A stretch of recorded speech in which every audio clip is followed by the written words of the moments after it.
Agora mais um Léo Estopa ao vivo. Eu queria agradecer vocês pela paciência de estarem comigo aqui todas as noites. Claro que hoje não é um dia muito feliz, né? A gente tem aí anúncio da venda das distribuidoras da Petrobras. Isso vai refletir na vida de todos os brasileiros, sejam brasileiros motorizados, sejam brasileiros sem carros. Porque, afinal de contas, o combustível é um fator muito importante para a cadeia produtiva brasileira, né, para o transporte, para absolutamente tudo. E, infelizmente, essa venda da distribuidora da Petrobras coloca o Brasil como refém do oligopólio de distribuidoras que vai se formar no Brasil após a venda dessas distribuidoras, da distribuidora brasileira. Mas, enfim, gostaria de pedir você que está assistindo aí pelo Facebook para vir participar com a gente aqui no WhatsApp, vir participar com a gente aqui no YouTube, isso é muito importante. Queria pedir você para, de certa forma, ajudar compartilhando para a gente aumentar o alcance. Então, se você estiver no Face, tiver imagem embaçada, venha participar com a gente aqui no YouTube. Se você estiver participando aí já no YouTube, se puder pegar o link dessa transmissão e compartilhar no WhatsApp, no Twitter, isso é muito importante, eu agradeço muito. Deixa eu trazer aqui os primeiros comentários da noite, como faço sempre. Tenho aqui a Cláudia Cristina, petista. Verdade é a arma do crescimento da esquerda. Parece que o Bolsonaro caiu num Freudian sleep e tuitou alguma coisa contra ele mesmo.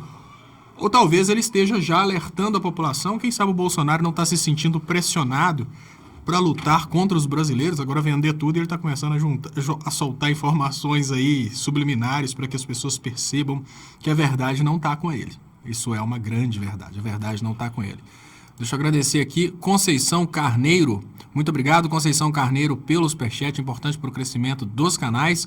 Muito obrigado, canal de bênção sem medida. Queria ser o primeiro para dar muita sorte para o seu programa. Hoje, essa semana, será de muitas vitórias. Abração. Muito obrigado, canal de bênção sem medida, pelo superchat, que é muito importante para o crescimento dos canais. E no momento que eu ganho um superchat valioso como esse, eu agradeço muito. Hoje eu consegui mais uma vitória, mais uma conquista aqui, que eu consegui colocar 2 baterias e um no-break para funcionar aqui no estúdio. Isso porque aqui nas Minas Gerais, quem é do resto do Brasil não tem noção do que é Minas Gerais no momento aí de chuvas, dezembro e janeiro. Não falando que a CEMIG seja uma companhia energética incapaz de fornecer continuidade energética, até porque me parece que agora vai vir aí uma forte pressão pela privatização da CEMIG. Nada disso, a CEMIG é uma companhia energética muito legal, só que acontece que cai árvore e fio para todo lado ao redor de Minas Gerais e vai derrubando aos poucos a energia. E eu já passei um aperto grande aí na quinta-feira passada. Fiquei sem luz aqui um tempão, quase não consegui fazer essa transmissão, então hoje eu consegui já colocar um sistema no break. Agora eu só preciso fazer um teste para ver se ele chega aí a funcionar durante 1h30, que é o tempo do programa. Mas, de qualquer maneira, eu agradeço muito, já está instalado. Muito obrigado, canal Bênção Sem Medida, canal de Bênção Sem Medida, e é com a ajuda de vocês que eu vou aumentando a tecnologia dos canais. Muito obrigado, Ricardo Felipe, que fala: contra o golpismo devemos lutar sempre. Lula livre. Muito obrigado, pessoal. Deixa eu rolar aqui os comentários. Enquanto os comentários rolam, eu queria agradecer muito vocês pelos compartilhamentos. Acabamos de passar aqui de 1.000 pessoas assistindo, e agora que eu estou reparando aqui que o meu contador não está em português, ele está em inglês.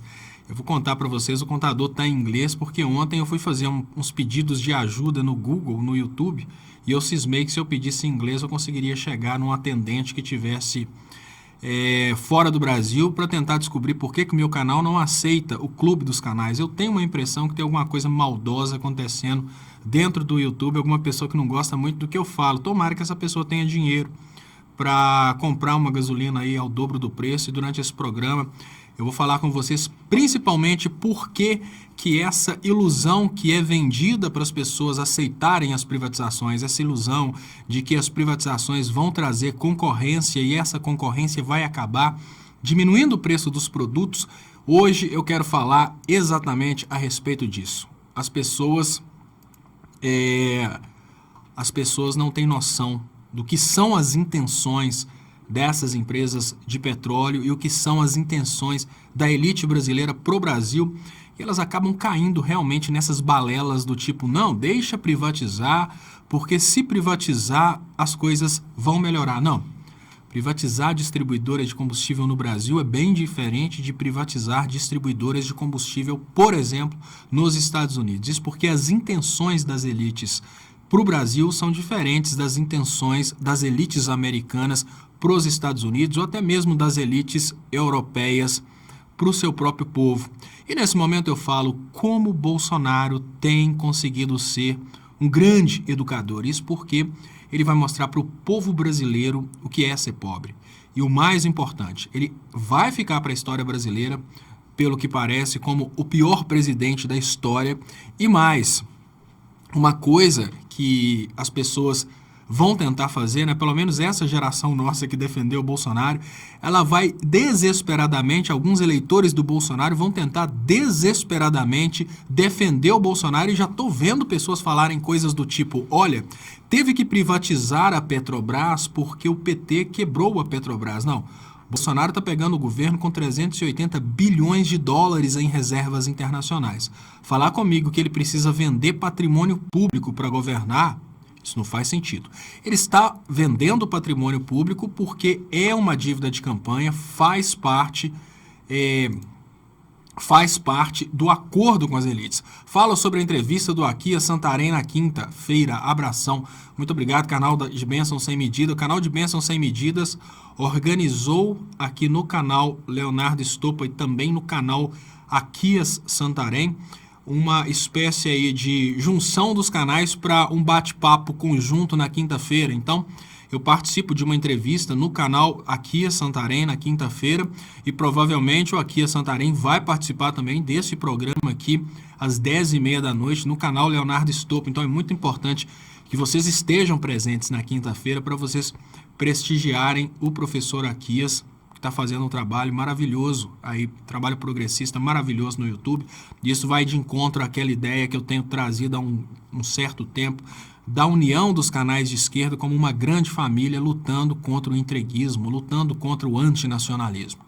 Deixa eu trazer para vocês, pessoal, olha, duas coisas que a gente precisa observar nesse momento, são dois indicadores interessantes de previsão de futuro.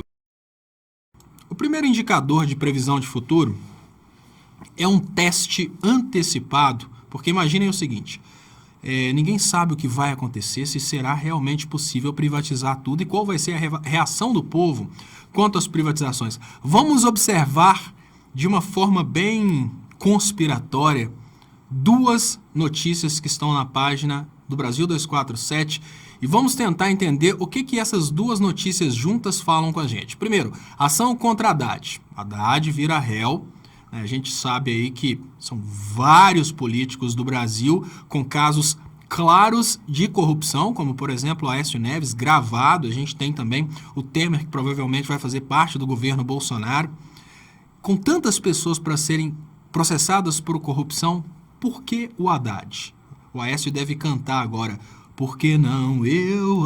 Mas enfim, de qualquer maneira, o que a gente observa são dois eventos acontecendo simultaneamente, dois eventos que estão sendo protagonizados pelo mesmo grupo, ou seja, as elites que controlam o poder judiciário e agora têm o poder executivo.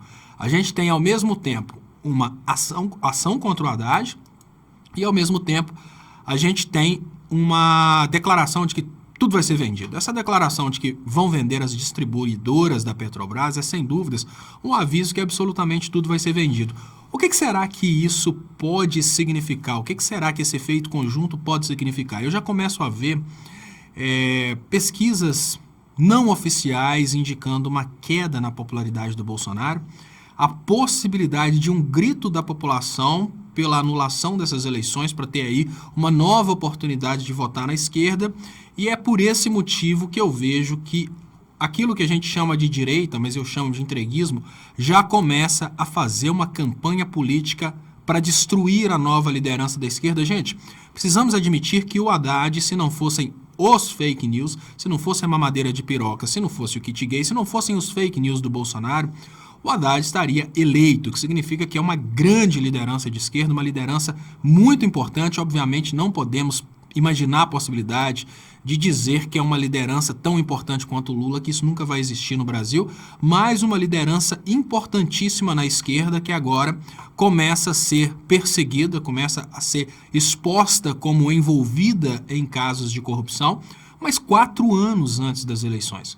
Qual seria a justificativa para começar a fazer campanha política 4 anos antes das eleições? Olha bem, a gente tem o processo do sítio do Atibaia, que poderia ter sido deixado mais para frente para destruir a imagem do Lula lá em 2022, né, perto das eleições, e a gente tem ao mesmo tempo um processo contra o Fernando Haddad. Qual que seria a finalidade dessas duas coisas acontecendo simultaneamente ao momento em que eles já anunciam tantas medidas impopulares?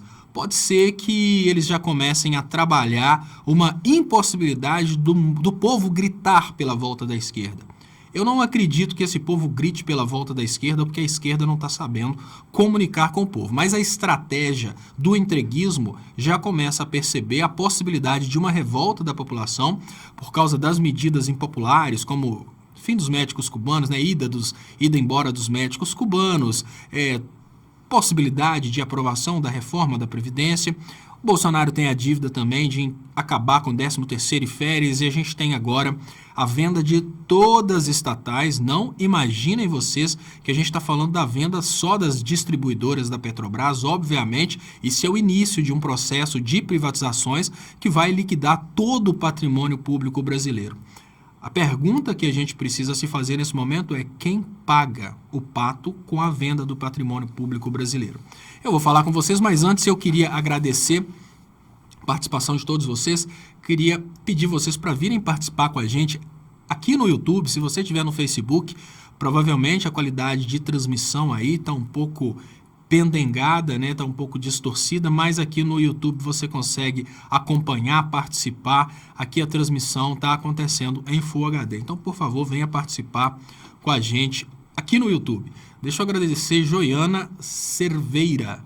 Boa noite, Léo. Assim como a perseguição de Lula sem provas, poderíamos dizer que o caso de Haddad também é perseguição? Lula livre. Joiana tinha até, antes de eu começar a falar sobre o assunto, ela já tinha trazido aqui o caso do Haddad. O que eu vejo no caso do Haddad, Joiana, é um início de um processo de campanha eleitoral contra o Fernando Haddad, aquela mesma campanha eleitoral que foi feita contra o PT. Ela continua isso porque, ao contrário do que pessoas imaginam, o PT não está liquidado. O PT foi derrotado pelo fake news, ele não foi derrotado nas urnas, por propostas, ele foi derrotado pelo fake news. Só que mentira tem perna curta, então eles já começam a se desesperar com essa questão da possibilidade do governo Bolsonaro baquear. Hoje o governo Bolsonaro está muito frágil. Qualquer faísca na população que mostre para essa população que ela foi idiotizada pode causar a fragilização do governo Bolsonaro. Não se sabe se Mourão vai ter a popularidade do Bolsonaro, porque quem foi eleito é o Bolsonaro, mas conspirações indicam que o Bolsonaro foi eleito para ceder o lugar ao Mourão. Parece que as elites não querem um representante Bolsonaro por questões de elite mesmo. Digamos que dentro das Forças Armadas existe um desconforto em manter uma pessoa expulsa do Exército e de baixa patente como presidente da República. Então pode ser que aconteça uma conspiração contra o próprio Bolsonaro, mas essa conspiração contra o próprio Bolsonaro pode não ter apoio popular, o que significa que as coisas estão bem complexas hoje. Então, para evitar que a esquerda tenha nomes fortes para uma eventual eleição emergencial, a gente começa aí esse processo de campanha contra o PT, a mesma campanha que fica repetindo. Olha, gente, olha que coisa interessante. Quando os processos são contra pessoas da direita, das elites, são processos que não levam o nome corrupção. Quando o processo é contra alguém do PT, eles ficam esmiuçando até achar uma tese que eles conseguem iniciar um processo por corrupção. Porque, estrategicamente falando, a palavra corrupção ela é muito forte. A palavra corrupção contra o PT é automaticamente propaganda para o partido oposto. Eles não fazem isso, digamos que, sem saber o que estão fazendo. Eles fazem isso de caso pensado. A intenção é, obviamente, prejudicar, sem dúvida, a intenção é, obviamente, prejudicar o PT, e o que me assusta é por que agora? Porque logo depois das eleições. Isso indica que existe nas elites um medo de que o governo Bolsonaro possa cair. Se eles iniciaram campanha eleitoral antes do processo, do período eleitoral, isso indica que existe sim um medo muito grande de que a população perceba o que aconteceu. Deixa eu agradecer a Cláudia Silva, ela fala: Léo, quais seriam os órgãos coletivos, lideranças, greves que poderiam mobilizar o povo por esse grito da multidão? Quais seriam mais eficazes? Eu acho, Cláudia Silva, que nesse momento os mais eficazes seriam a comunicação de esquerda toda integrada falando nas redes. Da mesma forma que o Bolsonaro conseguiu ser eleito através de redes na internet fazendo fake news, a gente pode se unir para derrubar o fake news. Por exemplo, o Aquias está vindo aqui na quinta-feira, a gente vai tentar, obviamente, fazer com que os nossos canais cresçam, né? Eu quero fazer o possível para transferir para o Aquias o maior número de pessoas que me acompanham, imagino que ele vai fazer o mesmo. Dessa forma a gente consegue crescer, mas não pode ficar entre dois canais. É uma coisa que deveria acontecer com todos os canais progressistas. É uma coisa que deveria vir, obviamente, das lideranças progressistas.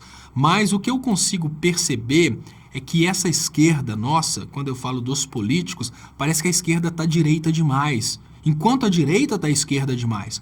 A direita está compartilhando todos os seus seguidores. O Bolsonaro pede os seguidores que sigam os seus youtubers, enquanto a esquerda esconde os seus seguidores. É uma coisa muito estranha, mas dessa forma a esquerda só está tomando cacetada, porque ela não se protege, ela não faz aí um grande exército. O que eu vejo hoje é que a gente não tem condições de derrubar esse sistema antes de aumentar a consciência política. Isso porque o que adianta a gente falar que vai fazer um protesto hoje, sendo que essa medida que está sendo tomada nesse momento venceu nas urnas? O que adianta a gente querer fazer protestos contra a privatização, sendo que essa é a proposta do Bolsonaro? Ou seja, a privatização hoje é uma coisa que venceu nas urnas. É importante que as pessoas entendam isso. Eu estou aqui para criticar, para falar possíveis efeitos, mas jamais dizer que será ilegítima. Não.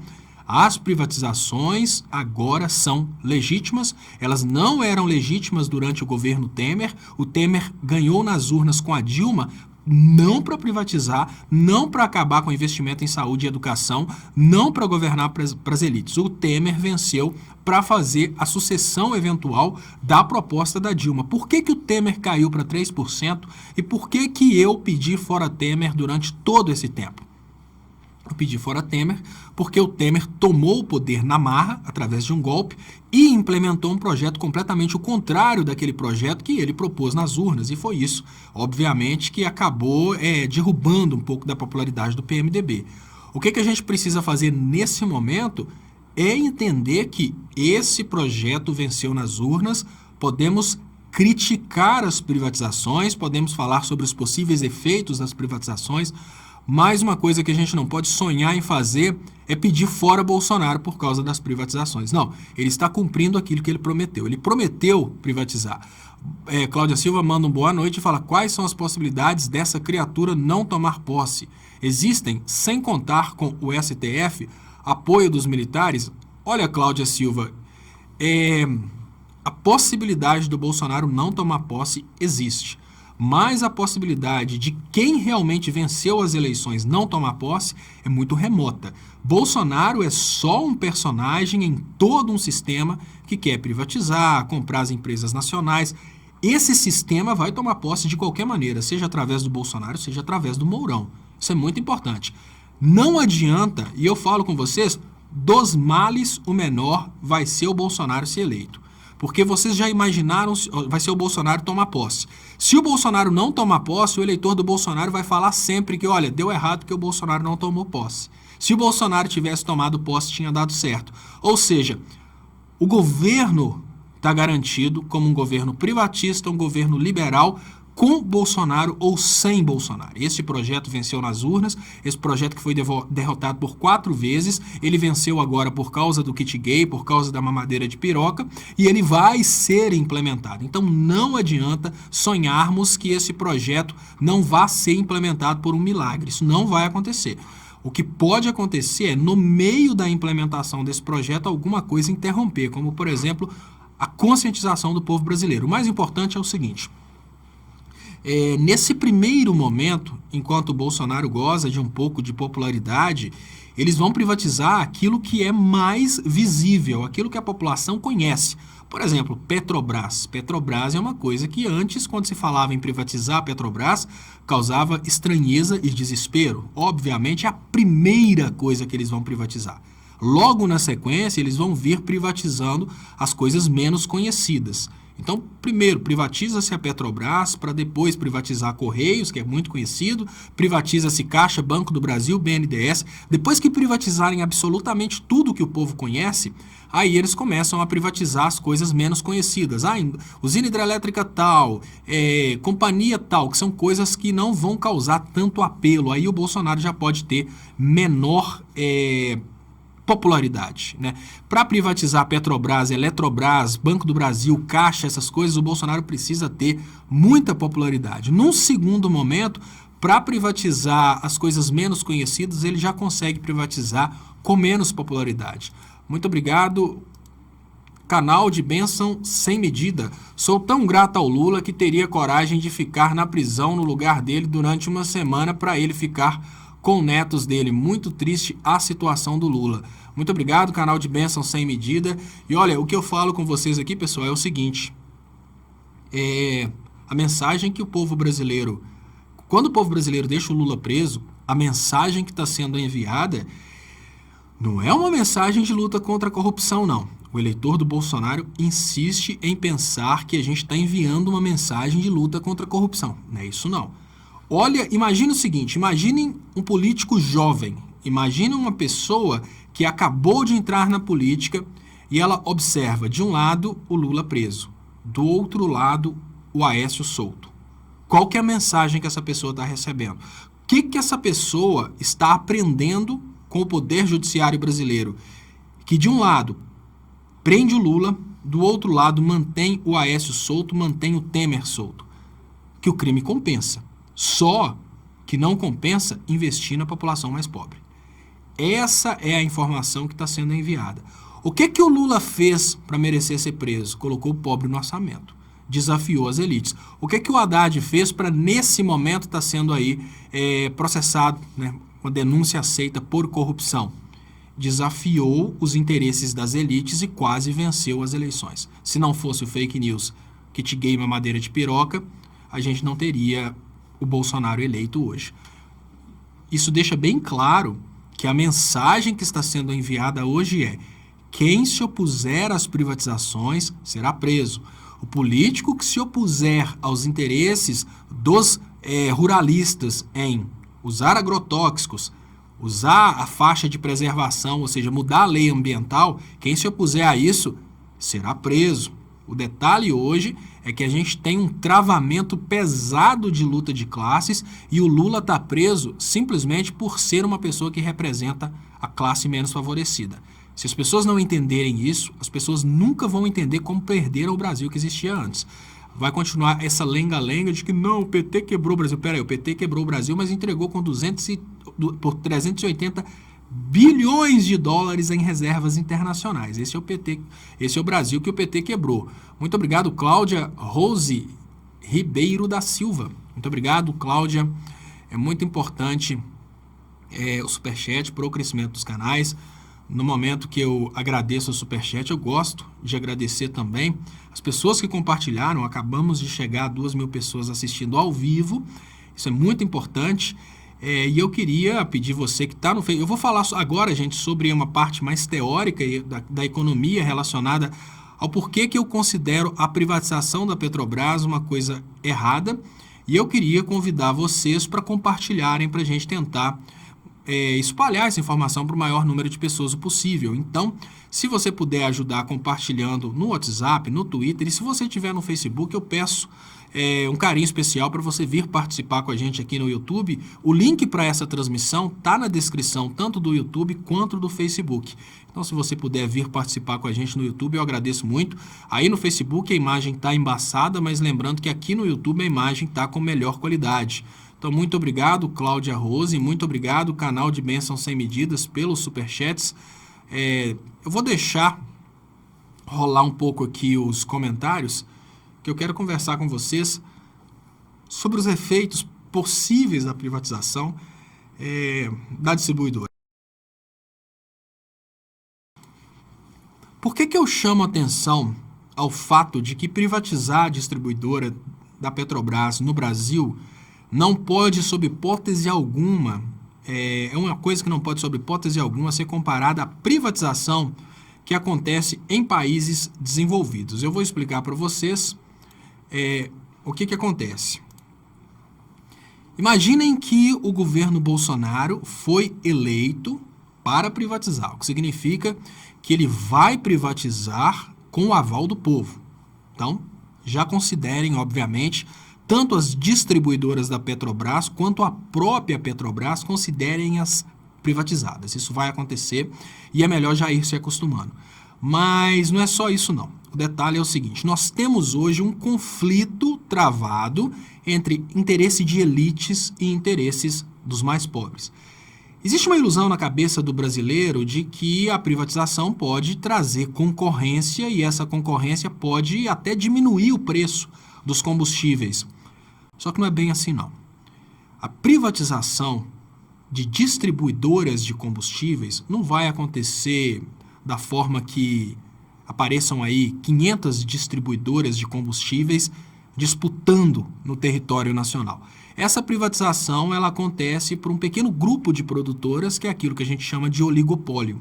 Então imaginem vocês que a ABR Distribuidora era, antes da privatização, uma empresa controlada pelo Estado brasileiro. Por ser controlada pelo Estado brasileiro, ela podia ser usada para pressionar as distribuidoras privadas a abaixar o preço. Vamos imaginar o seguinte: imaginem que o Brasil tem aí 20 distribuidoras. Essas distribuidoras entrem em acordo, que a gente chama de cartel, né? E nesse acordo elas definam: olha, vamos cobrar caro para todo mundo ter bastante lucro? Nesse cartel fica estabelecido que no lugar de cobrar uma tarifa de distribuição de 1, eles vão cobrar de 2, ou seja, dobraram o lucro deles só em um telefonema. Mas a BR Distribuidora, por ser obviamente controlada pelo Estado, ela pode derrubar esse cartel. Ela não entra nesse processo de negociação. Então, enquanto as outras distribuidoras estão tentando impor preço alto, o governo brasileiro pode fazer uso da distribuidora estatal para pressionar a baixa dos preços do cartel feito pelas privadas. No momento que o Brasil vende a distribuidora nacional, ele perde não apenas o patrimônio da distribuidora, ele perde esse poder de pressionar a baixa do preço da distribuição. Afinal de contas, agora o preço da distribuição vai ficar regulado tão somente pelo mercado, obviamente, mas também pelo cartel das distribuidoras. Lembrando que é um número pequeno de distribuidoras. Aí vem um problema bem sério. É um número pequeno de distribuidoras. Esse número pequeno de distribuidoras pode fazer um acordo para vender mais caro. Aí a gente pergunta: quem poderia derrubar esse acordo? Quem tem poder para derrubar esse acordo, obviamente, são as elites. O que eu quero dizer para você é que o eleitor do Bolsonaro, aquele que acreditou na mamadeira de piroca, aquele que acreditou no kit gay, ele é muito frágil perto das distribuidoras de petróleo. Até hoje, o governo utilizou a distribuidora nacional para pressionar a baixa dos preços. Se as distribuidoras privadas tentassem abusar, os postos passariam para a distribuidora nacional. Mas agora, sem distribuidora nacional, formam-se os cartéis e os cartéis pressionam o preço para cima. A pergunta que a gente se faz nesse momento é o seguinte: será que alguma distribuidora teria interesse de sair desse cartel para tentar forçar uma concorrência e perder a lucratividade? A prática mostra que não. Por mais que os liberaloides entendam que sim, que vai ter uma grande concorrência, quando o número de players, ou seja, o número de empresas é pequeno, elas não têm o interesse de quebrar esse cartel. Quem conseguiria quebrar esse cartel? Obviamente, as organizações que controlam esse tipo de prática, que são as organizações contra crime econômico, antitrust, seja lá o que for. Mas será que essas organizações vão querer fazer isso? Imagina o seguinte: nas últimas eleições, o Brasil elegeu o Bolsonaro, que prometeu durante todo o tempo cuidar das elites. E eu vou perguntar para você com toda sinceridade. Se você ganhasse 30 mil reais por mês, você ia se incomodar de pagar 10 reais no litro da gasolina? Eu pergunto isso por causa do seguinte, eu vou falar por mim, tá? Se eu ganhasse 30 mil reais por mês, ou mais, eu ia preferir a gasolina a 10 reais, porque isso ia, obviamente, esvaziar as ruas. E é exatamente pensando como se você ganhasse 30 mil reais por mês que você tem condições de avaliar qual vai ser a postura das elites brasileiras nesse cartel que vai se formar depois da venda da distribuidora. O que vai acontecer, gente, é muito claro. As elites não vão lutar contra o aumento do preço da distribuição. Isso porque o aumento do preço da distribuição pode até aumentar um pouquinho o preço do combustível, mas as elites vão preferir um combustível alto, com as ruas vazias, do que um combustível baratinho, com as ruas lotadas de pobre. Aí eu pergunto para você, quem vai ser beneficiado e quem vai ser prejudicado com essa venda das estatais? Obviamente, as elites que conseguiram fazer toda essa movimentação para colocar o Bolsonaro no poder não vão se incomodar com a alta no preço dos combustíveis, muito pelo contrário, para as elites é até interessante, elas estão pagando ao mesmo tempo duas coisas. As elites estão pagando o preço do combustível e uma taxa de esvaziamento de rodovias e ruas. Já os pobres, aqueles que acreditaram na mamadeira de piroca, aqueles pobres que acreditaram mesmo que o kit gay ia ser implementado no Brasil, esses vão pagar caro. Sabe por quê? Porque esses pobres agora vão ter que parar de usar carro. E não é só isso, não. A gasolina é um fator de produção muito importante no Brasil. Várias atividades econômicas vão aumentar o preço por causa do aumento do preço da gasolina e pode ter certeza, a vida vai ficar muito mais cara do que ela já é hoje. Então, é melhor já ir se acostumando. Deixa eu agradecer aqui as participações. Muito obrigado. Superchat do Edson Lira. Léo, quando vamos ter a opção de membro no teu canal? Abraço. Edson Lira, ainda ontem, eu estava conversando com o YouTube e eles falaram que eu não estou qualificado. O motivo de eu não estar qualificado, obviamente, é o fato de eu falar sobre políticas de esquerda. Isso porque várias pessoas que falam sobre políticas de direita estão qualificadas. Então, claro, infelizmente, eu dependo do YouTube, não tem condição de ter membro aqui enquanto o YouTube não liberar isso para mim, mas o que acontece nesse momento é isso. O YouTube simplesmente me coloca como não qualificado e pode ter certeza que eu gostaria de ter essa opção aqui. Eu vou até colocar aqui vou colocar para vocês verem o que aparece na hora que eu tento colocar o clube dos canais.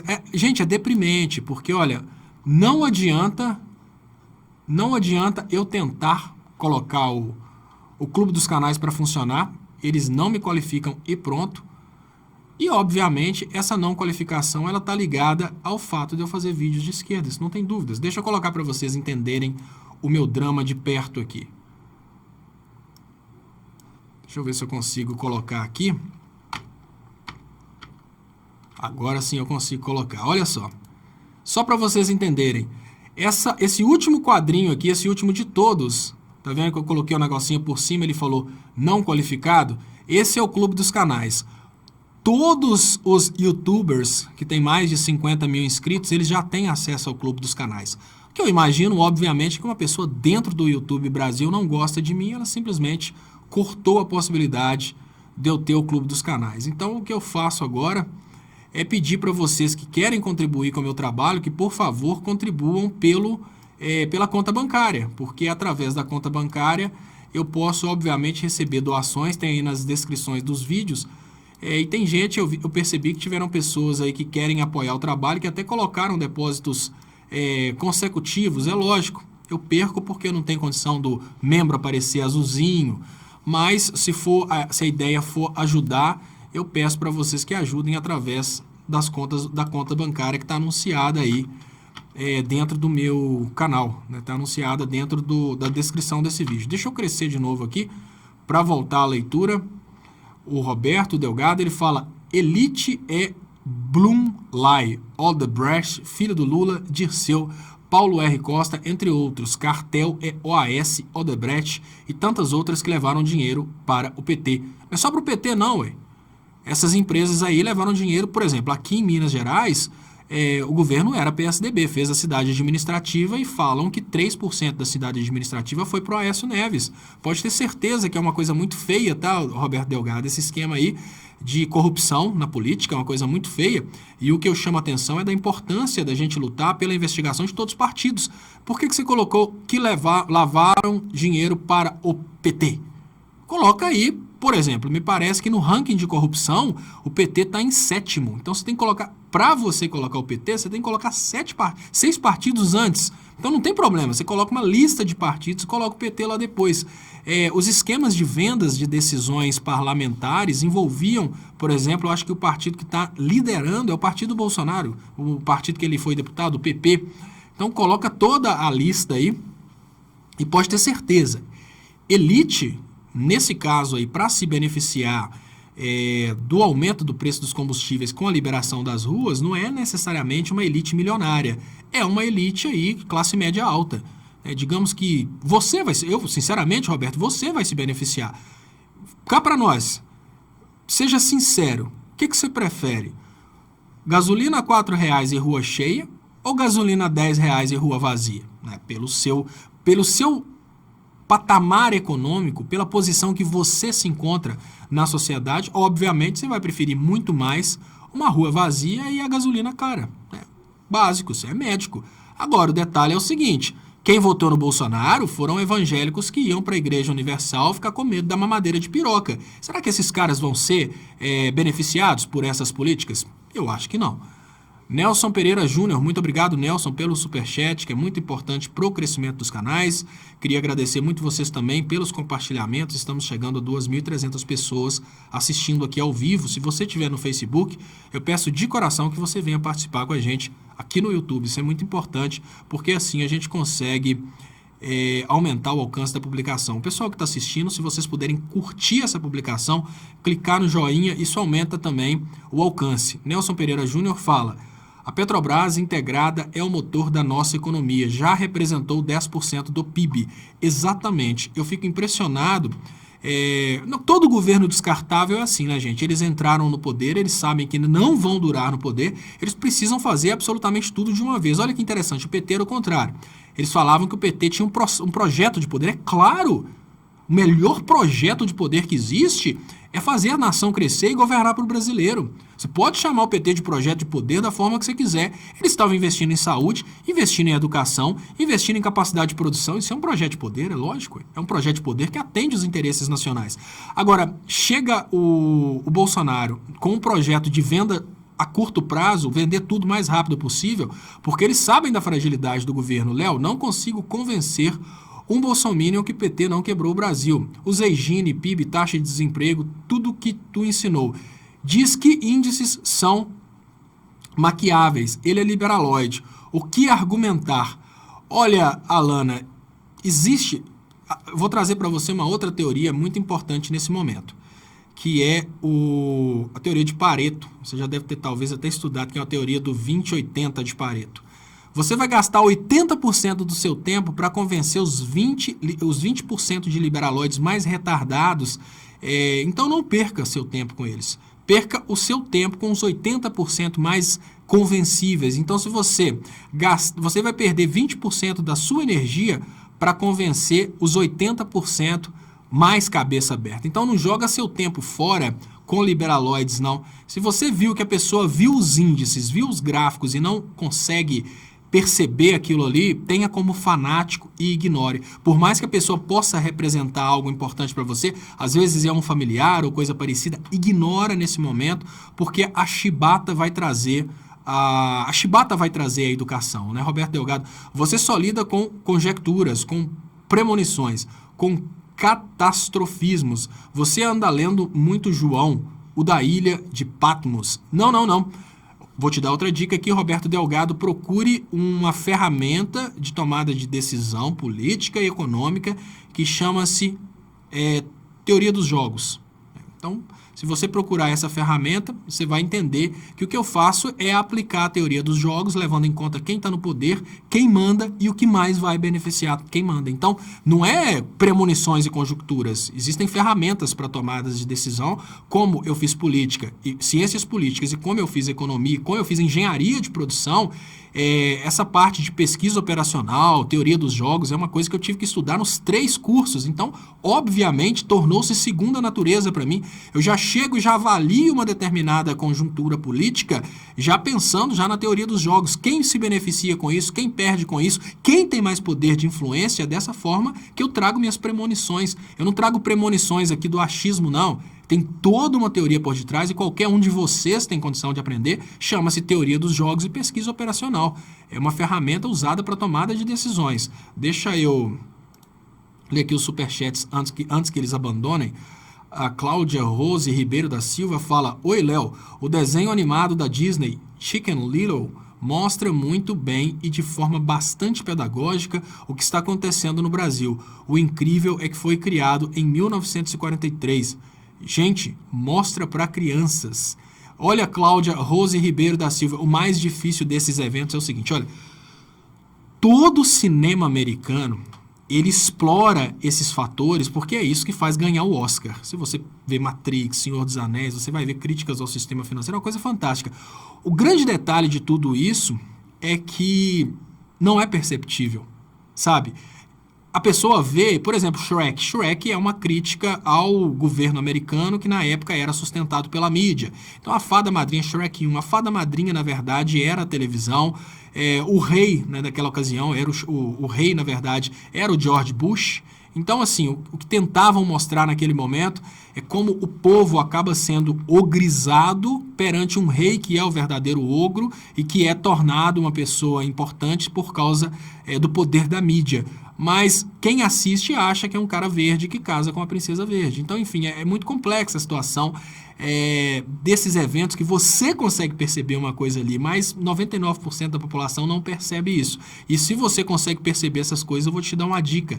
Tenta entrar aí no mercado de cinema, sendo roteirista, diretora, porque o Brasil precisa. O Brasil só consegue fazer filmes literais, infelizmente, e o Brasil está só fazendo filmes literais e perdendo aí prêmios porque ele não consegue fazer filmes com mensagens subliminares, coisas importantes aí para o cinema. Eu já pensei, o meu sonho era ser diretor de cinema, mas a gente tem um problema. Eu faço uma crítica especial à Lei Rouanet, tá, gente? As pessoas acham que todo mundo que é da esquerda acha que Lei Rouanet é a melhor coisa do mundo. Eu acho que não.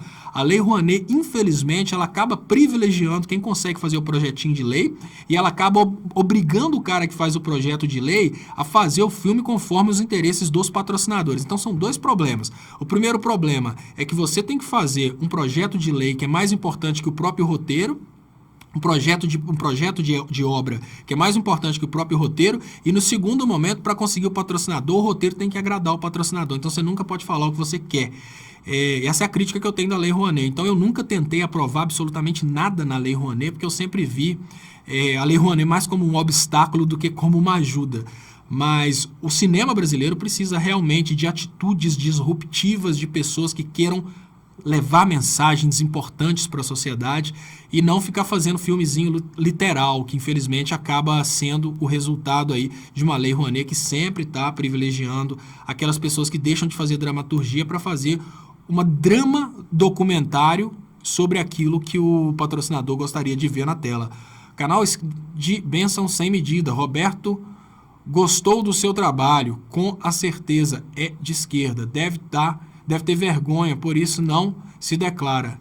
Deve ser o Roberto Delgado. Muito obrigado, canal de bênção sem medida, pela ajuda. Ele fala: Roberto gostou do seu trabalho, com certeza é de esquerda, deve ter vergonha, por isso não se declara. Abração.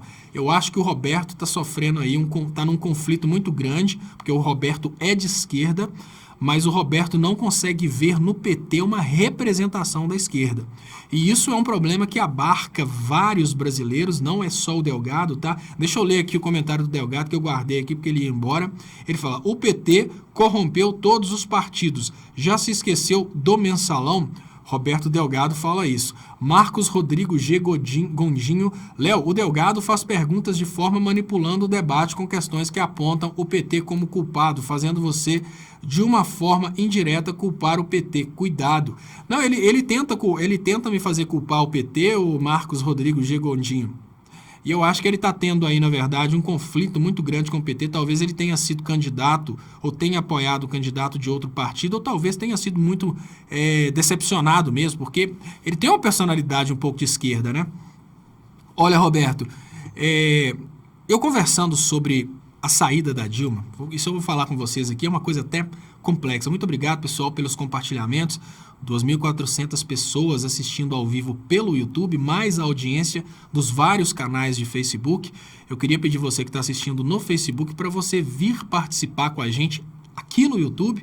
O link está na descrição do vídeo. Se você já estiver no YouTube, por favor, compartilhe o link dessa transmissão no WhatsApp, no Twitter e mesmo no Facebook para a gente aumentar o alcance. Olha, o Roberto Delgado parece que ele teve uma decepção muito grande com o PT, principalmente por causa desses eventos de corrupção. E eu não vou defender aqui corrupção, gente, não é essa a minha intenção, tá? Não tenho a intenção de defender corrupção, não tenho a intenção de defender o PT, né?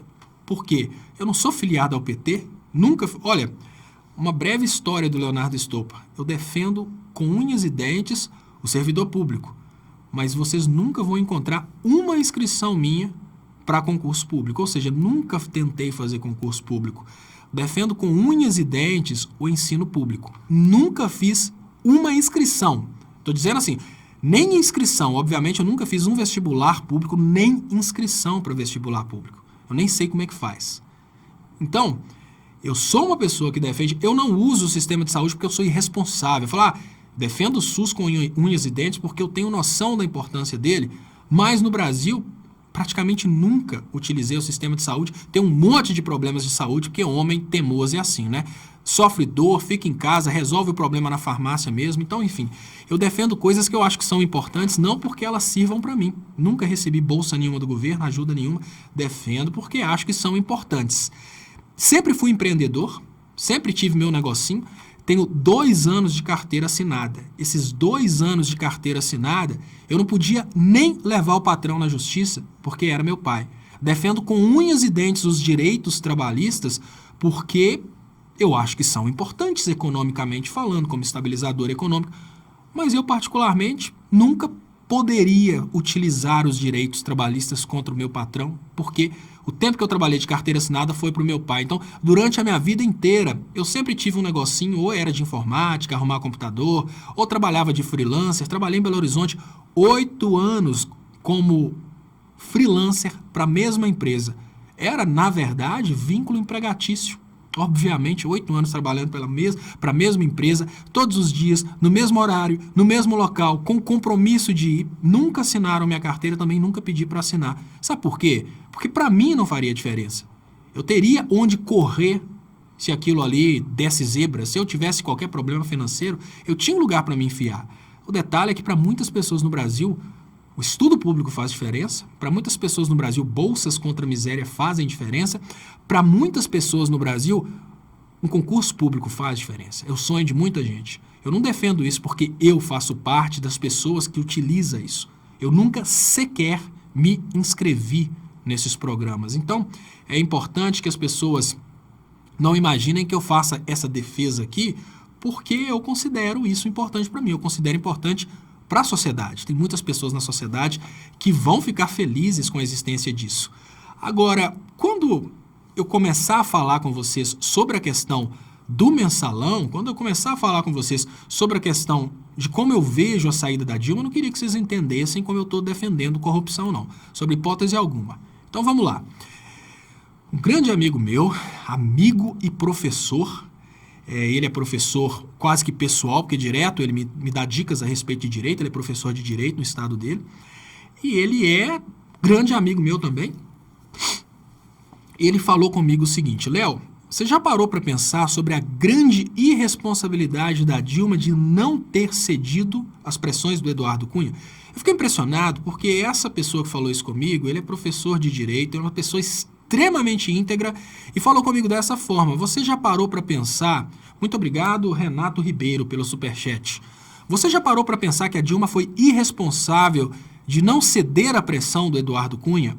Olha só, a Dilma caiu porque ela não quis salvar o Eduardo Cunha do processo dele que o levou à cadeia. A Dilma caiu por isso. A Dilma tinha o poder para evitar a cassação do Eduardo Cunha. E com isso ela não seria processada. Não teria caído no impeachment. A Dilma caiu porque ela não quis continuar o esquema de evitar que políticos fossem investigados e processados. Aí a Dilma caiu. E o meu professor, uma pessoa que eu admiro muito, extremamente íntegra, falou comigo que ela estava errada, que ela devia ter cedido às pressões do Eduardo Cunha, porque se ela não tivesse feito isso, se ela tivesse aceito as pressões do Eduardo Cunha não teria sido preso. Mas o Brasil não estava vivendo a crise de hoje. Sabe que eu fui no outro mundo e voltei porque eu estava vivendo todo um moralismo de que a Dilma fez a coisa mais certa do mundo, porque a Dilma evitou que o Eduardo Cunha fosse blindado dentro da Câmara dos Deputados, e quando ela evitou que o Eduardo Cunha fosse blindado, ela mandou um sinal da importância da honestidade. Mas sobre o aspecto administrativo, eu concordo absolutamente com esse professor meu. Ele falou: se a Dilma não tivesse feito todo esse esquema para o Eduardo Cunha cair, se ela tivesse aceito blindar o Eduardo Cunha não teria sido preso. Tudo bem, era mais um corrupto numa Câmara cheia de corruptos, mas em compensação o Brasil não estaria com esse índice de desemprego, a indústria nacional não teria sido destruída e a gente não estava vivendo uma situação com Temer vendendo tudo. Olha só, porque a Dilma evitou que o Eduardo Cunha fosse blindado, ou seja, porque a Dilma lutou contra a corrupção, ela teve repercussões muito maiores e a sociedade pagou um preço bem mais caro do que se ela tivesse deixado o Eduardo Cunha continuar se corrompendo dentro do Congresso, como fez a vida inteira. Ou seja, qual que é a mensagem que eu tive disso? Isso me fez rever todo o meu conceito a respeito da corrupção. Eu não sou a favor da corrupção, mas eu preciso admitir que a corrupção é uma coisa que está dentro da sociedade brasileira. Ela acontece desde o cara que trabalha na manutenção de um hospital público, ou de uma empresa pública, de uma escola pública, até lá no topo, na presidência da República. Ela vai continuar acontecendo. Por que eu falei sobre isso? Eu falei sobre isso por causa do mensalão. O mensalão, Delgado, sempre vai acontecer. Não imagine que o mensalão não vai acontecer. Para Dilma cair, rolou um mensalão. Ou seja, parece que a JBS distribuiu dinheiro para os deputados votarem pelo processo contra a Dilma. Todos os deputados têm interesses. Alguns têm interesse moral, outros têm interesses financeiros. Esses deputados que têm interesses financeiros, todos vão vender o voto constantemente. A diferença é o seguinte: todo político só vai conseguir governar com mensalão. Se for prefeito, o mensalão pode ser distribuição de dinheiro, como pode ser: olha, eu faço essa obra para você, mas eu voto a favor dessa obra sua, mas depois você vai ter que fazer a minha. Ou seja, é uma negociata do mesmo jeito. Se for governador, a Assembleia Legislativa vai fazer a mesma chantagem. Olha, tem que distribuir, né? Se você quiser rir, tem que fazer rir, né? Toda vez que for para tomar uma determinada decisão, se for a favor do povo, tem que rolar mensalão. Se for no governo federal, é a mesma coisa. Por exemplo, o mensalão dos ruralistas acontece no Congresso. O mensalão da Uber aconteceu no Congresso. O mensalão da venda da Petrobras rola no Congresso. Para você ter uma ideia, assim que o Temer entrou no poder, e precisamos lembrar que o Temer entrou no poder por causa de um trabalho de vocês, do Fora Dilma, Fora PT, assim que o Temer entrou no poder, a primeira coisa que ele fez foi trabalhar na mudança da partilha do lucro do pré-sal, que antes era para a sociedade brasileira e agora é exclusivamente para as empresas que compraram o pré-sal. Isso rolou mensalão. Então o que eu estou querendo dizer nesse momento?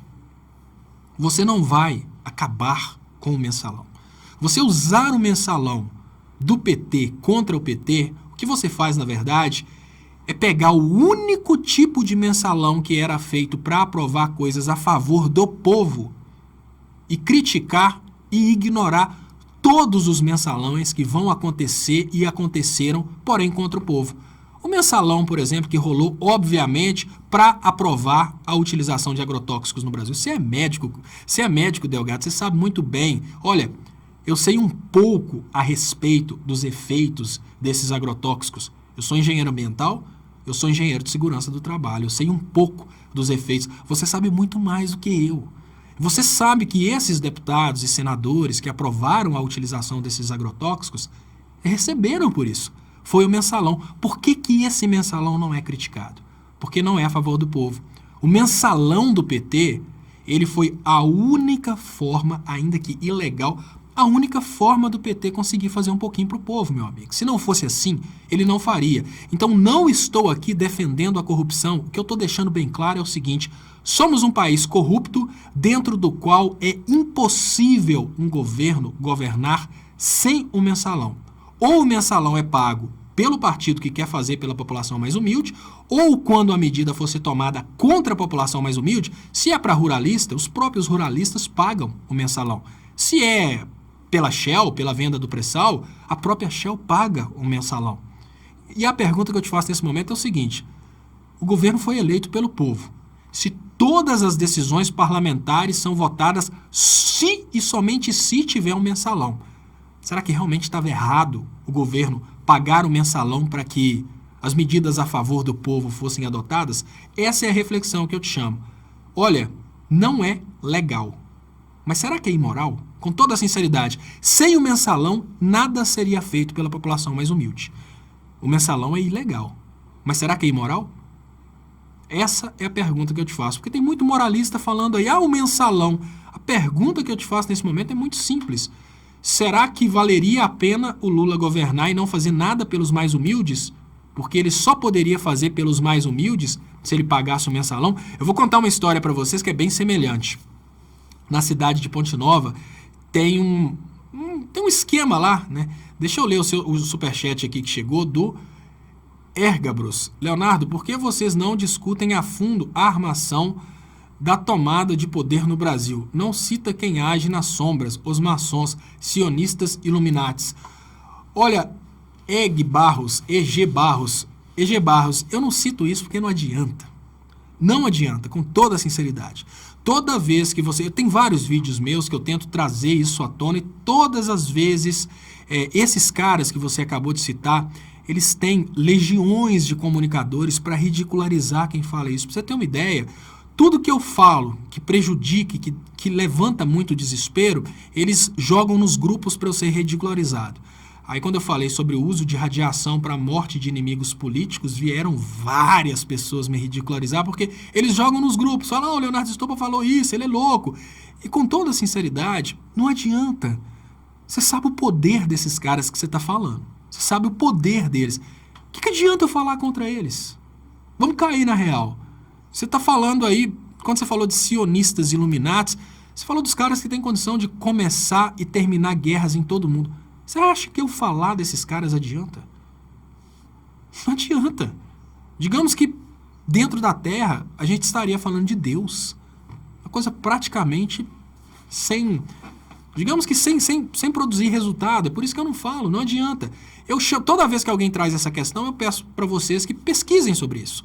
Pesquisem sobre sionistas, pesquisem sobre Illuminatis. Eu não vou falar porque, olha, é uma coisa muito extensa, é uma coisa muito pesada, é uma coisa muito controversa. Eu acredito, então se quiserem o meu endosso, eu acredito, podem pesquisar.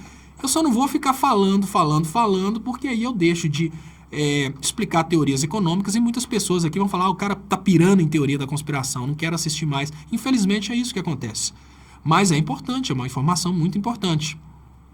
Deixa eu agradecer aqui. Você disse que eu esqueci dos outros partidos e você que esqueceu do PT. corrompeu todos. Você já se esqueceu do mensalão, então Roberto Delgado trouxe essa que eu estava falando, né, Roberto, do mensalão. E a opinião que eu tenho do mensalão é essa. Olha, depois você procura, você é da área de medicina, não é da área de direito, procura estado de necessidade, excludente de licitude. Parece engraçado, mas a situação de um presidente da República que não governa se não molhar a mão dos parlamentares num país onde não adianta, se ele não fizer isso, ele cai. Isso é estado de necessidade, isso é óbvio. Se não tivesse mensalão, não teria governo. Se não tiver mensalão nas prefeituras, não tem governo. Se não tiver no governo do estado, não tem governo. Como que a gente vai acabar com isso?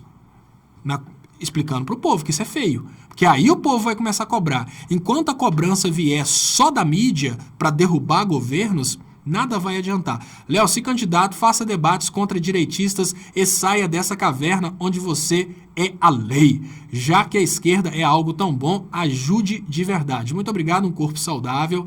Vou sair dessa caverna e nessa caverna eu não sou a lei. Eu sempre recebo aqui os comentários, estou disposto, inclusive, a mudar de ideia, desde que você me traga comentários pertinentes, mostrando que aquilo que eu falo não faz sentido. Muito obrigado, Márcio Santos. Com tanta coisa ruim acontecendo antes desse governo começar, o Brasil caindo lá fora, como o nosso povo poderá resistir quando eles tomarem posse? O problema, Márcio Santos, é que o nosso povo não quer resistir, o nosso povo elegeu eles. Nós somos minoria hoje. Esse aqui é o problema. É por isso que eu falo, é só no campo dos debates e da orientação que a gente pode criar uma resistência. Né? Se a gente não fizer isso, Antônio Gilberto, ninguém lembra mais do mensalão do PSDB para a reeleição do FHC. Exatamente, o Delgado está toda hora aqui falando de mensalão do PT, mas ninguém lembra dos mensalões famosos da história da política brasileira, em especial o mensalão do FHC. Então, olha, Roberto, uma coisa eu vou te falar com toda sinceridade.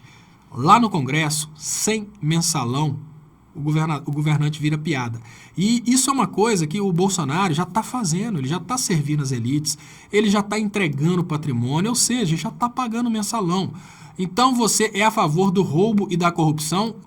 Você acha o mensalão moral? Sim, eu acho que se o mensalão é a favor do povo, se o mensalão é para fazer com que o governo possa governar para o povo, é ilegal? É, mas é moral.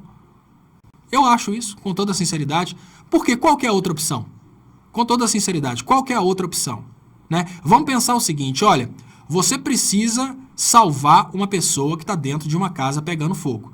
Para salvar essa pessoa que está dentro de uma casa que está pegando fogo, e você observou que caiu um móvel na perna dela, você precisa arrancar a perna dessa pessoa. Você tem duas opções, ou deixa a pessoa lá dentro pegar fogo ou arranca a perna. É bonito arrancar a perna dos outros? Claro que não. Mas você está numa situação extremamente difícil que você precisa decidir. Ou você deixa a pessoa morrer lá dentro, ou você corta a perna dessa pessoa e tira ela de dentro do incêndio. Simples assim. A opção que o governante tem é ou ele governa para as elites e as elites pagam o mensalão, pode ficar tranquilo que se ele for governar para as elites, ele não precisa entrar nesse esquema de mensalão não. Afinal de contas, ruralistas vão pagar mensalão, o Conselho de Medicina vai pagar o mensalão, por exemplo, para aprovar leis contra médicos cubanos, se for preciso. Ou seja, todos os órgãos ricos vão pagar o mensalão. Aí eu te pergunto com toda a sinceridade, para que um Bolsa Família seja aprovado, para que seja aprovado um projeto, por exemplo, de ampliação do acesso dos pobres às universidades, você acha que vão ser as elites que vão pagar esse mensalão? Você acha que os deputados e senadores vão votar naturalmente para fazer o presidente ficar o mais conhecido da história? Peraí, o presidente cria aí, aumenta o orçamento para tirar a miséria do Nordeste. O presidente vai ficar conhecido como o cara que acabou com a miséria no Brasil. Quanto custa? Alguma coisa, meu amigo. Esse presidente vai ter que pagar. Então são dois beneficiados nessa história. Obviamente, os deputados que estão recebendo mensalão, senadores que estão recebendo mensalão, mas o pobre está sendo beneficiado junto. Na outra opção, a gente tem o mensalão sendo pago pelos ruralistas, o presidente fazendo de conta que não faz nada de errado, porque ele não está distribuindo mensalão, mas quem está sendo beneficiado? 0,00001% de ruralistas brasileiros que vão ficar bem mais ricos com a utilização desses agrotóxicos contra a poluição dos rios, que você sabe que vai envenenar a maioria da população brasileira, simples assim. Então, eu falo com toda a sinceridade, quando o mensalão é a única opção para que o governo possa governar para a população mais pobre, ele pode ser ilegal, mas para mim ele é moral sim. É um estado de necessidade, simples assim. Você prometeu governar para o mais pobre, o Congresso não deixa você governar para o mais pobre. Você lança a mão daquilo que você tem naquele momento para fazer isso. Estado de necessidade. Ninguém gostaria de cortar a perna de uma outra pessoa dentro de um incêndio. Mas é a única opção que você tem para tirar a pessoa lá de dentro, salvar a vida dela, é o estado de necessidade. Então, pensa nisso na hora que você tiver com esse ódio contra o PT. Pensa assim, olha, tudo bem. Primeiro, eu quero que você me diga, na história do Brasil inteiro, qual governo que não se envolveu com corrupção. Primeiro, quero que você me diga isso. Qual governo na história do Brasil, desde o início até agora, qual governo que não se envolveu com corrupção? E depois que você conseguir pensar e chegar à conclusão que nenhum governo nunca passou do início ao fim da história do Brasil, nenhum governo ficou livre da corrupção, eu quero que você me diga qual governo dentro da história do Brasil se corrompeu, se envolveu em casos de corrupção para governar para os mais humildes. Então, o ponto que eu quero chamar sua atenção agora, Delgado, é o seguinte: não é possível governar sem se envolver com mensalões e outros casos de corrupção. O sistema brasileiro é corrupto. O ponto que eu te pergunto é, de todos os governantes de dentro do Brasil, pega todos, quais governaram, quais usaram a corrupção para comprar projetos a favor da população mais pobre? Todos usam da corrupção para pagar os mensalões. Sem mensalão não tem governo. Aí a pergunta que eu te faço é, quais mensalões foram feitos não para as elites, mas para a população mais pobre? Você pega o FHC, o mensalão dele foi para ele se reeleger. Você pega o mensalão do PT, era para projetos sociais, projetos para as populações mais humildes. Pensa desse modo. Lógico, esses projetos talvez não te representam, você é classe média, mas leve em conta isso. Cláudio Cunha fala, ruralistas têm 180 bilhões de crédito com juros de 6% ao ano. Os agricultores familiares, 26 bilhões e alimentam toda a população. A sonegação em 2017 foi de 500 bilhões de reais. Foram petistas? Né? É todo esse problema num país onde eles imaginam que a única coisa que é feio é só a corrupção. Sonegação não é. A corrupção é feio. Principalmente quando é um mensalão para atender as populações mais pobres. Roberto Delgado, seu exemplo da perna foi extremamente sofismático, argumento nonsense. Mas é um exemplo interessante para o estado de necessidade, né? Se um presidente precisa governar para os mais humildes, ele nunca vai conseguir votos, por exemplo. Roberto, como que um presidente da República vai conseguir tirar de senadores e deputados, que a maioria dos senadores e deputados ganham por dia o salário mensal deles? São empresários riquíssimos que ganham aí 50 mil reais por dia no mínimo. Como que você vai sensibilizar uma pessoa dessa a votar por um projeto contra a miséria, sendo que esse projeto contra a miséria vai ficar na história como sendo uma coisa realizada pelo presidente? Como que você vai conseguir convencer uma pessoa que ganha, sei lá, 100 mil reais juntando verba de gabinete por mês só no governo? Como que você vai convencer ele que a educação pública é importante? Sendo que ele vai ter dinheiro para pagar a educação privada para o filho dele. Vamos cair na real, Roberto. Isso é o Brasil. Isso é o Brasil que você conheceu e continua sendo. Nem vou falar que não é mais, continua sendo o Brasil que você conheceu. Deixa eu deixar rolar aqui os comentários. Muito obrigado, pessoal. Estou vendo aqui. Olha aqui o aviso do Clicério de Almeida. Muito obrigado, Clicério, que é moderador do canal. Ele fala, todos são bem-vindos ao canal, mas ofensas, palavrões, mentiras, fanatismos não serão permitidos. Você, seguidor, use o disque facão quando for ofendido e você, direita, venha na ideia. Né? Porque aqui a gente dá muito privilégio para o contraditório. Né? Igual o Roberto está trazendo aí as ideias antipetistas dele. E é importante, eu acho importante essas ideias. Algumas pessoas não gostam, não gostam desse tipo de comentário, mas eu acho importante. Hoje, por causa do Rogério, eu tive a oportunidade de falar com você sobre uma coisa que eu sempre quis ter a oportunidade de falar, que é essa questão do mensalão. Peraí, a gente está falando de uma prática que acontece, igual é o caso das pedaladas fiscais.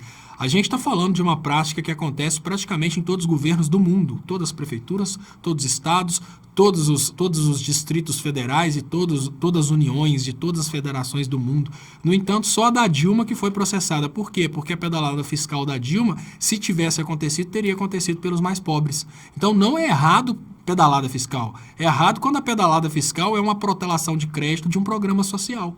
Esses são os pontos que eu chamo a atenção aqui. Não é errado você cometer crime se for, por exemplo, da elite, né? O Aécio Neves pedindo JBS. Não é errado. É errado se você fizer um mensalão para aprovar, por exemplo, um Bolsa Família. Aí é errado. Muito obrigado, Conceição Carneiro. Eu não estou aqui falando que a gente deva incentivar qualquer tipo de crime, incentivar qualquer tipo de corrupção. Muito pelo contrário, eu acho que através da conscientização política, a gente pode criar uma situação em que os brasileiros comecem a cobrar dos deputados uma atitude a favor do Brasil sem o mensalão. Mas enquanto isso não acontece, esse é que é o detalhe, né? Olha, vamos cobrar de deputados e senadores que governem sem cobrar mensalão, que tomem atitudes a favor do Brasil sem pressionar o presidente por mensalão. Mas enquanto isso não acontece, o presidente vai parar de governar porque sem mensalão ele não governa. Simples assim. Benatti Cardoso traz uma reflexão. Errado fazer o certo, é certo fazer o errado. É bem complicado, mas basta você pensar. Imagina que você é pobre, você está numa situação que você é pobre, e o presidente se envolveu aí no mensalão para aprovar um projeto social que te atende. Você vai culpar o presidente. Olha, imagine que você está passando fome dentro de casa, seu pai roubou o supermercado para levar comida para você não morrer de fome. Aí você vai passar o resto da sua vida chamando seu pai de ladrão. Esse é que é o detalhe que eu estou chamando a atenção. O seu vizinho rouba constantemente, está lá com um carro novo, riquíssimo, porque ele rouba banco. Seu vizinho vai lá, rouba banco, está construindo prédios, tem uma Ferrari, está riquíssimo. O seu vizinho você não fala nada, porque o seu vizinho está roubando muito e ele se veste bem. O seu pai, que é pobre, que rouba para te alimentar, você critica e chama de ladrão. Isso é que é o detalhe. É certo fazer o errado, é errado fazer o certo. Esses pontos a gente precisa refletir na hora que a gente pensa nessas críticas ao mensalão, né? Jonas Cerveira, muito obrigado, Jonas Cerveira, pelo superchat. A corrupção vem desde a Santa Inquisição. Brasil colônia, Brasil império, com a cobrança dos impostos altíssimos para a população. A corrupção sempre aconteceu e para ela deixar de acontecer, a gente tem que explicar para o povo que ela acontece, para o povo lutar contra. Duas coisas. Explicar para o povo que a corrupção acontece e depois explicar para o povo que é preciso lutar contra. Ontem eu estava falando sobre essa questão da gente ter que lutar contra a corrupção dentro dos hospitais, esses esquemas de desvio de remédio, desvio de prótese. Aí uma pessoa mandou para mim uma mensagem falando que é praticamente impossível. O esquema é tão forte que é praticamente impossível lutar contra isso. Mas não é o presidente da República que está fazendo isso, está dentro do hospital. Entendeu? Olha só como é que o problema da corrupção é um problema da sociedade brasileira. Muito obrigado, Adelmo Souza, pelo superchat. Superchat que é muito importante para o crescimento dos canais. Eu agradeço de coração aqui todas as ajudas. E hoje já está chegando aqui a quase 1h30 de transmissão. E o meu sistema no break parece que realmente vai funcionar, porque não desligou até agora, está segurando aqui os dois computadores de transmissão, todo o equipamento direitinho, parece que vai dar certo. Deixa eu soltar aqui os comentários. Lembrando, pessoal, que é muito importante que você que ainda não curtiu essa transmissão, que você curta para essa transmissão e ir para os top trends do YouTube. Se você puder compartilhar essa transmissão no WhatsApp, no Twitter, e você que estiver no Face, venha para cá, isso é muito importante para a gente crescer os canais. Joina Cerveira fala... O fato que é... Deixa eu colocar aqui. O fato que é que o único crime de Lula foi ter governado para a população mais carente e desprovida do Brasil. E jamais haverá outro igual. Lula livre. E eu tenho certeza que jamais haverá outro igual, porque a mensagem que a gente tem é que se uma pessoa governar para o povo, ela vai presa e o povo bate palma. A gente tem gente do povo batendo palma. Muito obrigado, pessoal. O pessoal pedindo aí para dar likes, isso é muito importante. Quem puder ajudar, curtindo aí essa publicação para ela ir para os trends do YouTube. E eu queria pedir para vocês que estão aí participando com a gente no Facebook, para virem participar com a gente também aqui no YouTube. Isso é muito importante. Muito obrigado, pessoal, aqui. Quanto Minion hoje aqui? Os Minions estão procurando agora, e eu nem falo Minions, tá, gente? Eu já tenho até outro ponto de vista.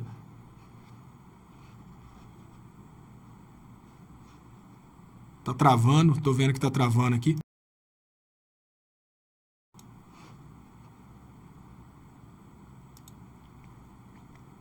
Pessoal, enquanto eu tô vendo que tá travando aqui, o que eu tô fazendo? Eu tô desligando as transmissões. Então eu vou desligando as transmissões aqui para liberar a internet só para o YouTube, para ver se fica mais forte a transmissão no YouTube. Então eu vou pedir para vocês para aguardarem só um pouquinho aí. Estou tentando manter a transmissão só no YouTube, pessoal, então só um pouquinho. Vou desligar também na DR, eu vi que a Dilma Resistente até falou, vou desligar também no canal do Estopa, vou manter só 2 transmissões aqui para ver se essa transmissão consegue encerrar, mas enfim, porque está travando, a única coisa que eu posso fazer é pedir para vocês para compartilharem aí, eu vou tentar resolver o problema, mas nesse momento, deixa eu ler aqui, o Lucas Anderson mandou um superchat, você falou da aparente contradição entre Deus hebreu e o cristão. Recomendo a leitura do estudo perspicaz das Escrituras, jw.org, capítulo Canaã, tópico porque decretou Javé o extermínio dos cananeus. Então, pessoal, Lucas Anderson, ele está recomendando aqui, olha, todo tipo de leitura é muito bem-vinda. O Lucas Anderson está recomendando a leitura das Escrituras que está na página jw.org. Para quem não conhece, jw.org significa Jehovah Witness, que é Testemunhas de Jeová. E eu peço para vocês um pouco de respeito com o trabalho dos Testemunhas de Jeová. Eles são ridicularizados no Brasil pelas mesmas igrejas que elegeram Bolsonaro. Então, é muito importante que vocês entendam toda aquela conversa que existe para ridicularizar os Testemunhas de Jeová no Brasil, ela acontece exatamente para evitar que as pessoas tenham acesso aos estudos bíblicos que são ministrados pelos Testemunhas de Jeová. O motivo agora está bem claro, né? Enquanto os Testemunhas de Jeová ficam tentando ensinar a Bíblia, essas igrejas aí que fizeram campanha do Bolsonaro ficam fazendo campanha política dentro das igrejas. Então, ótima dica do colega aí. Muito obrigado pela dica e pelo superchat. Adelmo Souza, brasileiro é ingênuo e não sabe diferenciar a ética pessoal da ética pessoal da ética pessoal. A corrupção é inerente à sociedade humana. Deve ser ética pessoal. A ética pessoal deve ser da ética profissional que o Adelmo Souza deve ter tentado trazer.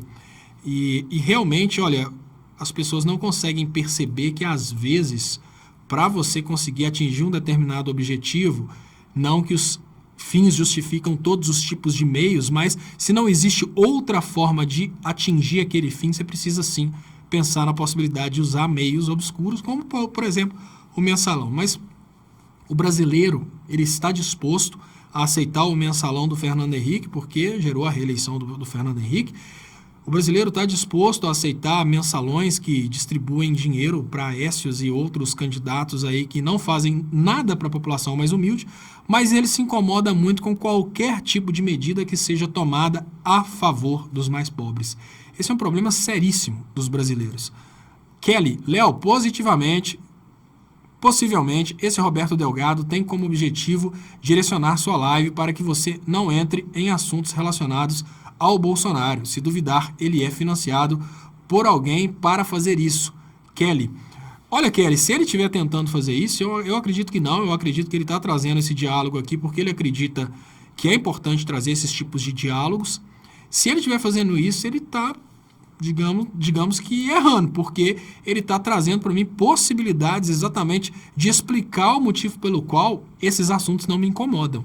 Você vir falar de mensalão do PT comigo não me incomoda, ele me dá a oportunidade de explicar coisas que eu gostaria de ter falado há mais tempo, sobre essa questão da impossibilidade de se conceber um governo em um país tão corrupto como o Brasil, se conceber um governo que não faça uso de mensalão. A diferença é, Você critica o mensalão do PT, que é o mensalão que aconteceu para aprovar medidas sociais a favor do povo.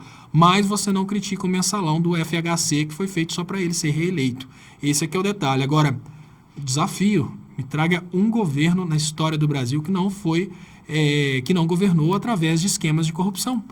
Se o governo... Gente, o Estado brasileiro, nesse esquema de executivo, legislativo e judiciário, ele foi desenhado para que aconteça a corrupção. Sabe onde que não vai acontecer corrupção? No absolutismo. No absolutismo a corrupção não acontece, porque no absolutismo existe só um governante, aquele governante absoluto, ele não precisa de se corromper, porque é tudo dele, ele manda e pronto. Então, para que ele vai desviar uma verba pública? É tudo dele. Então, saiu do absolutismo, entram interesses pessoais, pode ter certeza que vai ter corrupção. Roberto The Pixies, Léo, você daria o título de preconceituoso William Wax sobre leitores americanos ou Barroso, quando disse para Joaquim Barbosa que era negro de alma branca? Não, quem disse essa questão de negro de alma branca não foi o Barroso, não. Foi o Paulo Henrique Amorim, eu acho. Não sei, eu acho que foi o Paulo Henrique Amorim que falou isso. Não, peraí. O Paulo Henrique Amorim falou isso de um jornalista, me parece. Mas não sei, talvez o Barroso tenha falado isso também, que é negro de alma branca. Deixa eu pensar. Não, se o Barroso falou isso, ele foi mais preconceituoso, gente. Porque é o seguinte, o William Wack fez uma piadinha. A piadinha não foi uma piada pública, ela foi gravada, né? Então, ele, obviamente, fez aquela piada, uma piada de um contexto dele, talvez... Na juventude dele, ele tenha perdido uma namorada aí para uma pessoa afrodescendente, e isso tenha deixado ele um pouco revoltado, aí ele sai falando de tudo enquanto é negro. Já o Barroso não, o Barroso quis dizer que para ser uma pessoa grande, ministro do Supremo, jurista, tem que ter a pele branca. Aí ele atribuiu a genialidade do Barbosa à alma. Léo, você tem algum plano para a libertação de Lula? Manda um alô para Maringá. Muito obrigado, alô para Maringá. Eu não vejo um plano para a libertação do Lula, isso porque a libertação do Lula começa pela libertação do povo nosso. O povo nosso está aí alienado, completamente acovardado mentalmente, e só é possível libertar o Lula depois que a gente conseguir libertar o povo dessa alienação política. O meu plano é esse, é continuar explicando aqui para as pessoas sobre os verdadeiros motivos da prisão do Lula e a partir daí tentar trazer as pessoas para um semancol. Lucas Anderson, somos testemunhas de Jeová e ficamos lisonjeados com tudo o que você disse de nós. Muito obrigado, grande abraço. Depois nos diz o que você achou da leitura. Muito obrigado, Lucas Anderson. Eu vou te falar, Lucas, que eu tinha todo aquele estereótipo dos testemunhas de Jeová até o momento em que eu morei na Inglaterra. E eu falo com vocês o seguinte, na Inglaterra, existe uma cultura do inglês pensar o estrangeiro como recurso e não como ser humano. Olha que coisa interessante, né? O brasileiro, o vira-lata brasileiro, ele chega na Inglaterra, ele acha que porque ele conseguiu um documento, tem cidadania, ele acha que chegou na Inglaterra e ele já é um cidadão, principalmente o que faz cidadania inglesa. Ele já se acha inglês. Ele é simplesmente um vira-lata que não percebeu que ele é uma pessoa com documento inglês, que é bem diferente de ser o inglês. E uma coisa que aconteceu comigo, eu trabalhei como eletricista na Inglaterra, Lucas, durante os 5 anos que eu estive lá, durante um período de 8 meses, eu era engenheiro numa empresa, mas mesmo assim continuava pegando serviços de eletricista. Durante esses 5 anos que eu estive lá, que eu comecei como eletricista fazendo trabalhos para o cinema, depois eu comecei a fazer trabalhos na área de elétrica predial mesmo, né, construção civil, e depois virei engenheiro de inspeção e depois voltei a fazer serviço de elétrica. Durante todo esse percurso eu conheci vários ingleses. São pessoas que te tratam super bem, são pessoas capazes de te fazer se sentir um bom ser humano, né, principalmente quando você trabalha muito.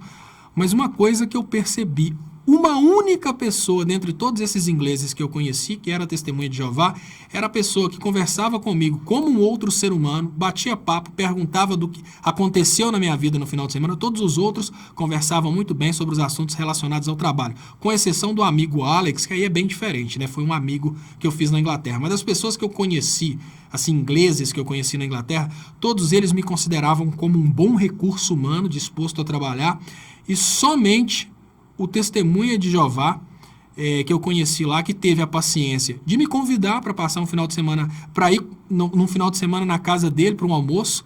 Trabalhei para a mesma empresa por 4 anos. Os caras nunca me ligaram no final de semana, nunca me chamaram para tomar um refrigerante no final de semana. Essa pessoa que eu estou falando, ele não apenas me ligava constantemente para perguntar como que estava, como me chamou para ir no final de semana na casa dele para almoçar, enfim, é completamente diferente. E antes dele falar que ele era testemunha de Jeová, ele sempre fazia, né, comentários bíblicos, né, fazia as pregações, não seriam pregações, seriam mais ensinamentos. E sempre falava muito da vida de Cristo. E o estereótipo que existe no Brasil é que o testemunha de Jeová seria aquela pessoa que negava Cristo, né? E não. O testemunha de Jeová, ele traz a visão, que inclusive é uma visão amplamente difundida na teologia, que Jesus Cristo não é o mesmo Deus, que Jesus Cristo é filho de Deus, um intermediário. E aí ele explicou isso para mim. Eu falei, qual que é o problema do Brasil aceitar aprender a Bíblia, por exemplo, com o testemunha de Jeová? O problema é exatamente esse. Aí eu fui conhecer o trabalho deles. O trabalho dos testemunhas de Jeová, principalmente na Inglaterra, é um trabalho de desalienação religiosa. É um trabalho de ensinar a pessoa a caminhar com a Bíblia.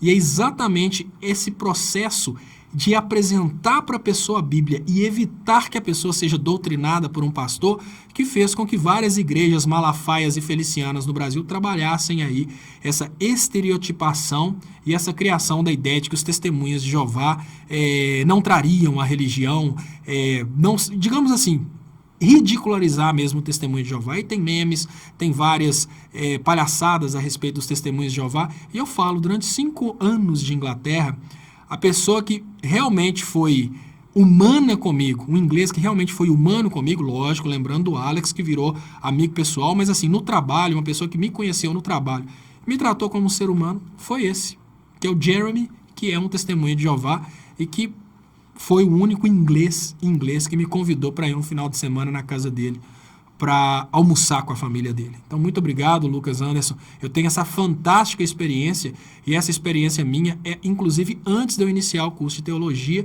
e ele foi um dos responsáveis pelo interesse meu em estudar teologia. Deixa eu trazer aqui Aurélia Machado Cavalcante. Léo, amo sua ideia, faz pouco tempo que te acompanho. As pessoas são muito hipócritas, é isso que não entendo. Você não se tem como se governar, infelizmente, sem corrupção. Exatamente, é uma ilusão muito grande, sabe? O nosso amigo Delgado está aí, ele sabe muito bem que um dos responsáveis pelo envelhecimento é o oxigênio, né? O oxigênio é um dos responsáveis pelo envelhecimento, por alguns problemas, afinal de contas, o íon, né, de oxigênio causa oxidação, são os radicais livres. Tira o oxigênio, então, já que é tão fácil assim resolver o problema do envelhecimento, acaba com o oxigênio, tira o oxigênio da atmosfera, vamos todo mundo para Marte. Não dá, né, gente? O oxigênio é inevitável. A gente vive num país em que, infelizmente, a corrupção faz parte, ela é inevitável. Eu gostaria de orientar a população brasileira a ponto do povo conseguir expurgar a corrupção, mas eu não acredito que isso venha a acontecer. Muito obrigado, Roberto Delgado. Os fins não justificam os meios. Não se corrige um erro com outro. Posso eliminar um feto advindo de uma relação forçada? Roberto Delgado, a sua comparação não faz muito sentido. A sua comparação não faz sentido. Por quê?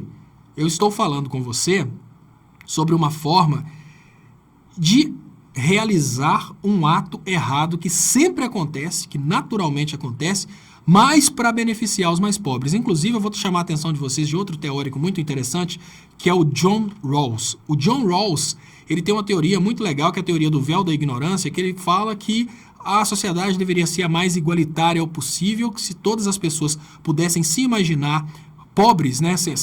Não pobres. Se todas as pessoas pudessem imaginar uma sociedade dentro da qual elas não sabem se serão pobres, ricas, inteligentes ou burras, elas escolheriam uma sociedade mais igualitária possível. No entanto, um tipo de desigualdade seria possível nessa sociedade, aquela que fosse beneficiar os mais pobres. Então, ele dá um exemplo, inclusive, do nosso amigo aqui, Roberto Delgado. Roberto Delgado deve ter pirado numa universidade para se tornar médico. Como não é de se esperar que as pessoas pirem numa universidade para se tornarem médicos sem receberem um salário maior, né? Vamos imaginar, um cara trabalha lá como chapa. Ele já acabou de fazer ali seus 18 anos, já vai trabalhar de chapa, já está juntando dinheiro. Qual que é o benefício do Roberto Delgado estudar aí 10 anos a mais para ser médico, se ele não for ganhar mais dinheiro? Então, esse tipo de coisa acaba sendo justificável, porque por causa do Roberto Delgado trabalhando como médico, os mais pobres terão acesso à medicina. E quando a gente pensa e aplica essa teoria de Rawls, que é uma teoria muito importante nos dias de hoje, para a situação que a gente está discutindo, eu te falo com toda a sinceridade, Roberto Delgado, sob hipótese alguma, meios fraudulentos seriam justificáveis. Mas, se forem a única forma de beneficiar os mais pobres, eu não estou te obrigando a pensar dessa forma, não. Se o mensalão e outras formas fraudulentas forem o único caminho para que os pobres sejam representados, eu particularmente entendo como moral, volto a dizer, pode ser ilegal, mas se é o único caminho para a gente conseguir acabar com a miséria, acabar com as mortes em fome e conseguir desenvolver um Brasil educado, um Brasil com saúde, eu não vejo outra possibilidade. A diferença é o seguinte, o mensalão vai acontecer de qualquer maneira. Se o mensalão não acontecer para que os mais pobres sejam privilegiados, ele vai acontecer para que os ruralistas possam usar agrotóxico. Se o deputado está lá, meu amigo, ele está lá para ser vendido. Né? Ele é, obviamente, ele não é só ideologia, ele é ideologia até ser eleito. A partir do momento que ele é eleito, ele é um voto caro. Imagina quanto que os deputados ganharam para votar pelo impeachment da Dilma. Imagina quantos que os deputados vão ganhar para votar a favor da reforma da Previdência. É muita grana. O mensalão vai correr solto. De qualquer maneira, você não vai mudar isso. Quer mudar isso? Vamos trabalhar conscientizando a sociedade brasileira. Se toda a sociedade brasileira tiver o nível de consciência de que o mensalão é uma coisa errada e o nível de consciência de que tem que lutar contra o mensalão, talvez a gente consiga terminar esse problema. Mas simplesmente no papinho, no moralismo, não pode. Não pode, mas eles fazem. Não pode fazer para os pobres, mas eles fazem. Né? Tipo assim, você não pode furar fila, não pode porque você é pobre, porque o rico fura. Né? É mais ou menos assim. Então eu particularmente não estou falando aqui que a gente deva ser um país criminoso, muito pelo contrário. O que eu quero dizer é o seguinte, já que a gente não vai conseguir frear as atrocidades vindas das elites, vamos permitir que as atrocidades consigam beneficiar os mais pobres também. O ponto de vista meu é muito básico. Carlos Michele Brito, os fins, quando moralmente louváveis, podem sim justificar os meios. Parabéns por sua atitude corajosa e honesta. Muito obrigado, Carlos Michele Brito, pelo superchat, muito importante para o crescimento dos canais. E eu acho que tudo que for feito de uma forma inteligente e ponderada para economizar recursos e conseguir atender de uma forma mais eficiente os mais pobres é justificável. Então, você tem que fazer aquilo que você consuma a menor quantidade de recursos para beneficiar a maior quantidade de pobres. Então, se você estiver vivendo numa democracia plena, perfeita e sem corrupção, você não vai precisar de gastar um centavo com mensalão para beneficiar os pobres.